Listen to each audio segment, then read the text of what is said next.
moderno na arquitetura ele representa uma mudança de modelo, né? Quando na verdade basicamente os arquitetos eles assumem que a estrutura ela é independente, né? Que uma edificação ela não precisa mais ser baseada numa parede em cima de uma parede para garantir que o prédio fique em pé.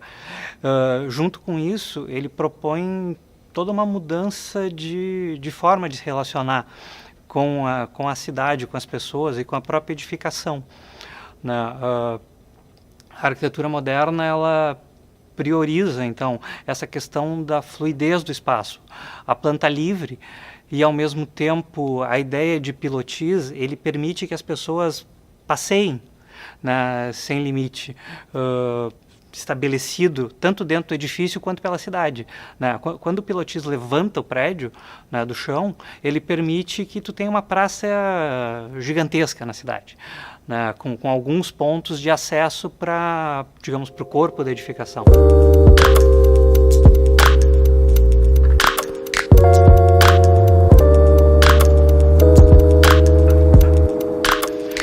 Da mesma forma, ele libera as paredes para que tu possa ter grandes vãos horizontais, coisa que antes era impossível. Tu podia ter vão na vertical, né? E ele tinha uma limitação em função da estrutura. Ao mesmo tempo, ela muda a ideia do significado, né? Porque o prédio ele deixa de ser um tanto quanto figurativo e ele passa a ser mais abstrato. Aí dentro do próprio movimento moderno tem diversas linguagens, né, que vão explorar essa forma de romper a ideia de caixa que antes era muito presente, né?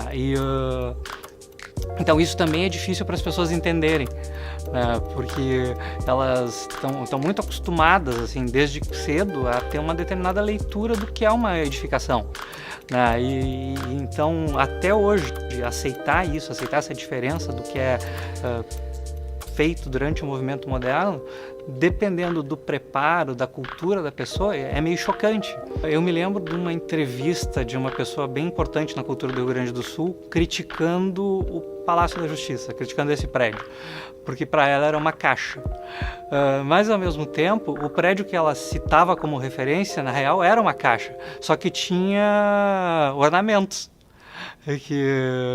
Mas na essência o palácio era muito menos caixa do que o prédio que ela achava como referência, né? E a própria questão que a arquitetura moderna ela toma partido, assim, é a questão dos elementos. Uma boa arquitetura moderna, né, ela faz um bom uso do sol, né? Os poucos elementos, por exemplo, um quebra-sol que vai estar numa fachada, né, como aqui a do Palácio da Justiça na leste, ele vai permitir que tu perceba o movimento do sol e da sombra, principalmente durante o dia. E na verdade isso talvez seja o que as pessoas associam à arquitetura mais convencional, porque o ornamento ele permitia essa sombra, esse volume, mesmo sendo uma caixa, tal qual o próprio palácio passa a vir a ser encarado como uma caixa, né? Então eu acho que assim, o movimento moderno ele tem uma contribuição fundamental, mas as pessoas não conseguem entender isso, porque falta formação arquitetônica para a massa, digamos, da população mundial, assim, mas também para as pessoas que têm algum grau de erudição, né? Porque o que elas esperam da arquitetura tradicional, a moderna rompe às vezes, né? E mesmo quando tu explora, digamos, a ideia do terraço que vai para cima, né, do terraço-jardim, ou do terraço que tu leva o jardim que antes estava no térreo, ou a área privada que estava no térreo, para a cobertura, né? E aqui tu pode ter isso, de certa maneira, no restaurante do Sétimo,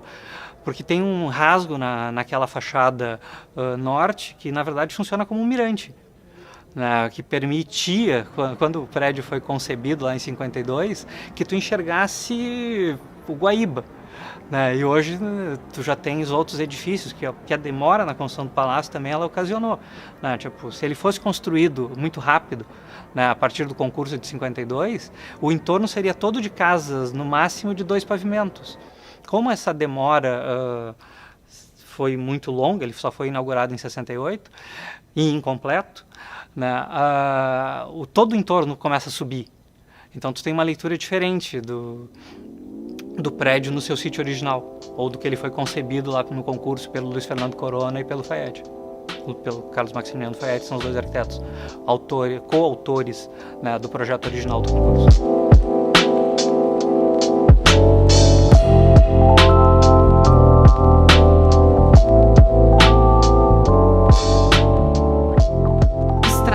Bom, é quase como um mantra, né? Desde a faculdade, os primeiros professores de projeto, às vezes até antes, falam 5 pontos, né, de Le Corbusier. Então, depois talvez vocês vejam as imagens, né, daqui, seriam os pilotis, que são os pilares, né, lá no térreo e que auxiliam, convidam, né, o passante, o pedestre a acessar, né, o prédio, descola o corpo, né, do térreo, né, do chão.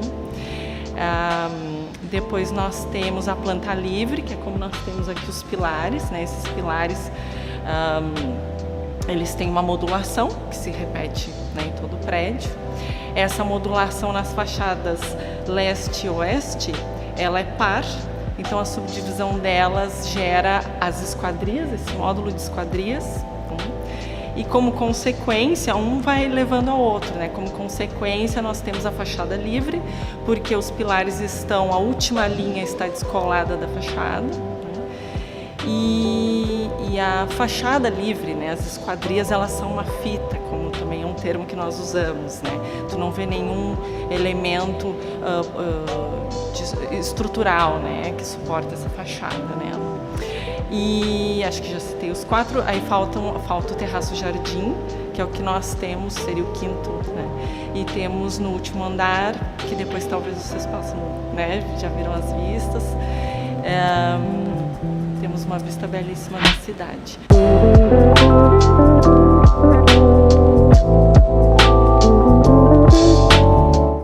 O concurso é o ano de 1952, né? As obras começam efetivamente em 1953 e como nessa época o judiciário tinha poucos recursos financeiros, essa obra se estende e o prédio só vai ser totalmente concluído em 1968. Perfeito, o prédio está pronto, inaugurado, mas a demanda judicial também vai crescendo, né? E para atender essa demanda, muitos espaços do palácio vão ser ocupados sem regramento nenhum, descaracterizando totalmente o projeto original, né? Então nós vamos observar que as escadas foram fechadas com divisória leve, trazendo um obstáculo para a iluminação, né? Isso aí. A própria galeria dos casamentos é fechada com divisória leve também, que impede essa divisória que o sol que incide na fachada sul ilumine o hall de entrada, né? Embaixo da escada também a central de correspondência era embaixo da escada que dá acesso à galeria dos casamentos. Enfim, isso acabou prejudicando seriamente o projeto original. Por um bom tempo não teve como se recuperar as características originais. Teria que ter um outro prédio que abrigasse essas funções, para aí sim se ter condições de recuperar o palácio. Isso aconteceu. Em 94, se não me engano, começam as obras do Tribunal de Justiça da Borges, e em 98 ele é concluído. A partir daí, se tem condições de esses setores serem deslocados para o novo prédio e se recuperar, se restaurar o Palácio da Justiça novamente. À medida que os anos passaram, o tribunal se expandiu, as atribuições da justiça também foram ampliadas. E durante os anos 90, se eu não me engano, foi construído o prédio da Borges, que é o que a gente chama de Tribunal de Justiça. Aqui a gente chama de Palácio da Justiça, lá Tribunal de Justiça. E várias funções ordinárias, digamos assim, as cotidianas do tribunal foram deslocadas para lá. Então, quando a gente começou aqui, o palácio ele tinha vários andares com pouco uso. A ideia do projeto de recuperação, readequação e restauro era tornar a sede administrativa aqui. E ao mesmo tempo, o Fayet, que era o arquiteto do projeto original remanescente, porque o Luiz Fernando Corona tinha falecido na década de 70, o Fayet tinha muito claro algumas coisas. Uma delas era recuperar e concluir o projeto original. né, com revestimento de granito para dar o caráter, os quebra-sóis na fachada que não tinham sido colocados, a escultura da Temis, que muita gente falava daquela fachada cega, voltada para a praça, e na verdade ela era cega porque ela tinha a concepção de ser um anteparo para a escultura da Justiça, né, que ia vigiar a praça. E vários outros elementos do projeto original, resgatar o restaurante, como o tribunal pleno que acontecia nesse auditório, ele tinha passado a ser, as associações passaram a ocorrer na Borges, não tinha mais sentido que aqui fosse o pleno. Então foi adaptado para um auditório, para receber concertos, outras atividades. Na concepção do Fayette isso aconteceria. Em algum momento do projeto também foi previsto um estúdio de TV aqui. Então essa estrutura, ela recebe painéis que vedam esse espaço, para que quando a TV estivesse gravando ali no palco, não precisasse ter todo o espaço do auditório. Só que isso mudou durante o projeto. Da mesma forma, o restaurante também não foi usado, né, na sua plenitude. Acho que nunca teve um econômico aqui. Aqui acontecem alguns eventos, mas não como era concebido originalmente. E antes da gente entrar também já havia acontecido, e de certa maneira isso também foi uma das pontes para o Fayette voltar a atuar junto ao Palácio, que foi o memorial. O antigo júri, ali no térreo, foi transformado em memorial de judiciário. Então, aquele espaço, ele, de certa maneira, foi um dos precursores. Cara, foi uma experiência impressionante. Eu já tinha... Meu primeiro estágio na faculdade foi com o Fayette, fazendo levantamento do IAPI. E quando ele convidou para fazer parte da equipe do Palácio, foi muito legal. Muito, muito legal. Rola uma questão de admiração, rola uma questão de respeito profissional, mas também tem a própria equipe que se formou. Tanto a Lídia Fabrício, que fazia parte, num determinado momento, como sócia na concepção do projeto, quanto os arquitetos que fizeram parte da equipe, como a Bárbara, a Lilian, a Clívia, o Rodrigo, e tantos outros, assim, a Dagmar, a Keila, a Lilian, era praticamente uma família, assim, e o Fayette tinha essa capacidade de aglutinar as pessoas e inspirar as pessoas. E isso também era uma coisa fundamental para que a gente não tivesse dia ruim. Assim, eu sempre comento que, e ao mesmo tempo, quando ele nos dava uns puxões de orelha, porque, por exemplo, teve um determinado momento que o Rodrigo e eu, nós viemos para cá para fazer correções no levantamento que a gente tinha recebido. E ele deu assim... Tá, guris, eu entendo que vocês estão empolgados em ir no Palácio, mas também nós temos coisas para fazer aqui. Não que a gente não estivesse fazendo, mas rolava um pouco de empolgação e, ao mesmo tempo, uma habilidade dele em nos direcionar para algumas coisas. E também uma coisa que sempre me chamou muita atenção era a capacidade que ele tinha em coordenar todos os trabalhos aqui de dentro. Porque cada um da equipe era responsável por uma das partes. E tinha uma noção do que os outros estavam fazendo, mas quem tinha a coordenação geral de tudo que acontecia era o próprio Fayette. E essa capacidade dele era muito genial. Eu tinha 23 para 24 anos e ele 72. Então, era uma hierarquia. Eu pensava o seguinte, eu sempre admirei meu pai, e o Fayette estava acima porque ele poderia ser meu avô, né? Eu sempre falo isso porque eu acho que nós devemos respeito, devemos disciplina, né? Dedicação profissional, mas quando a gente também tem afeto, né? É muito importante para o trabalho andar com grande satisfação, né? Então, a conexão era essa. Graças ao Fayette, eu conheci depois o arquiteto Moacir Mugen. E então, os dois são uma referência para toda a vida. E muito difícil, porque a gente sempre falou que eles estipulam, eles sobem a régua num nível que depois a gente não encontra mais e fica difícil, né? E de novo, eu não estou falando assim tecnicamente de arquitetura só, eu digo como seres humanos, retidão, ética, o mundo como a gente sabe que está, né? Então eram chefes que, apesar dessa diferença, desse gap de gerações entre nós, eles nunca impuseram isso para nós, né?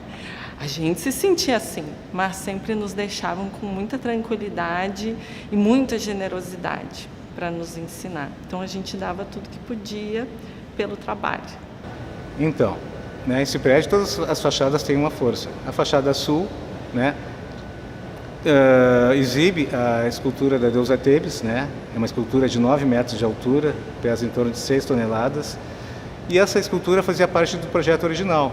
Só que na época, lá em 50, quem a concebeu, quem realizou foi o arquiteto Luiz Fernando Corona. Mas não foi executada. Passaram-se os anos, o Corona termina falecendo. Na época do restauro, o Fayette assume a tarefa de projetar essa nova escultura. Então, essa deusa Temis, que está na fachada sul, hoje é projeto do arquiteto Fayette, né? E é uma deusa que se diferencia das deusas Temis que a gente vê em escritório de advocacia. Geralmente aquela deusa Temis tradicional, ela está vendada, está segurando uma balança. E essa nossa não, ela não está vendada, porque na concepção do Fayette a justiça está com os olhos bem abertos, né? Ela carrega uma espada, porque ela é uma deusa guerreira, né? Então tem as peculiaridades dessa estátua, né, que te explica também na visita presencial. A gente tem ciclos, na verdade, né? Porque nos anos 50, até mais ou menos parte dos 60, a preocupação com as questões naturais, né, ela era muito forte, né? A ideia de proteger do sol, a ideia de ter a ventilação para manter o ambiente agradável, e uma série de outras questões que hoje, de certa forma, em algum momento recebem o rótulo de arquitetura bioclimática, né, que nos anos 60, 70 foi contraposta com a ideia que a máquina ia resolver tudo, né? Star Wars, inclusive, é uma parábola bem interessante sobre isso. Quando a máquina é para resolver tudo, tu vem lá o fantasminha do Obi-Wan e diz: desligue tudo, confie em você. Nós estamos, com a história da pandemia, vivendo um momento que é preciso valorizar a solução natural, não só a solução feita pela máquina ou que gasta energia, né? Se a gente pensar sobre esse prisma, Dubai é uma excrescência, né? No meio do deserto tem uma série de prédios que não conseguem viver sem ar-condicionado. As pessoas não conseguem viver lá dentro sem climatização, sem um custo energético altíssimo, né? Considerando o que o ser humano está fazendo com o planeta, né, e o consumo de bens não renováveis no nível que está, né, porque a gente, há um tempo atrás, sei lá, 10 anos atrás, a gente precisava de 7 terras caso todo mundo usasse o padrão de vida americano. Hoje deve ser muito pior, né, porque naquela época não tinha iPhone todo ano, não tinha, né, a obsolescência existia, mas não era o absurdo que virou em pouco tempo depois. Talvez seja um momento de inflexão, né? E esse tipo de solução arquitetônica e esses prédios, eles respondem muito melhor a isso do que vários prédios que, por exemplo, colocam uma fachada toda envidraçada virada para o oeste. Essa questão, e por isso que os quebra-sóis aqui, né, lá na década de 50, foram colocados na fachada oeste, porque é onde o sol vai ficar incomodando a maior parte do tempo, né? Então é fundamental que a gente tenha muito claro como é importante a ideia de economia local, a ideia de soluções mais vinculadas às características do seu próprio local de construção. Nós temos aqui na laje de cobertura, isso foi bem inovador na época, imagina hoje, né? Hoje é inovador, imagina na época melhor. Na última laje, vamos imaginar que essa aqui seja a última laje. Acima dela tem placas de concreto, de 1 por 1, espaçadas aproximadamente 5 centímetros uma das outras, apoiadas por pilaretes de 40 centímetros de altura. Então imagina quadradinhos lado a lado, separados, não estão totalmente juntos, a 40 centímetros da laje principal. O que acontece? O sol incide nessas placas, não atingindo a laje principal. Embaixo se forma um colchão de ar, o ar quente sobe, então nós temos isolante térmico, a custo zero, custo só de implantação. a propósito que nós estamos vivendo, eu acho que nós estamos num período de despojamento, né? A saúde finalmente está, né, nos holofotes. Então a arquitetura sempre me revoltou um pouco, como a arquitetura é retratada às vezes na mídia, que é como o que é luxo, o que é supérfluo, o excesso, né? E a arquitetura modernista, claro que aqui no Palácio, pelo caráter que ele tem, há elementos imponentes, né? Mas as regras gerais dele não são assim, né? Nós temos um piso encontrando a parede, nós temos um forro que ele faz uma sanca ou ele tem um negativo, ele não tem excessos. Se tem alguns poucos, foram também por outras intervenções, né, que houve. O FAED procurou fazer essa limpeza, né? Então, eu acho que o futuro, eu não sei o futuro do modernismo, mas eu acho que o futuro será melhor se tiver modernismo incluído nele. Justamente porque isso só vai ser conseguido com educação, as pessoas entenderem a importância desses prédios, entenderem a importância desse modelo para outros prédios, né? E esse trabalho que o Memorial do Judiciário faz de permitir que as pessoas conheçam, e que em algum momento também era feito em Porto Alegre, com a história do Viva o Centro a Pé, que permitia passeios e que as pessoas adentrassem os prédios e os conhecessem, é fundamental para isso. Não só dos prédios do movimento moderno, mas principalmente para toda a arquitetura, né? Não só a feita por arquitetos, mas a própria vernacular. É importante que as pessoas entendam e valorizem o patrimônio, né? Porque ele é um legado para as próximas gerações.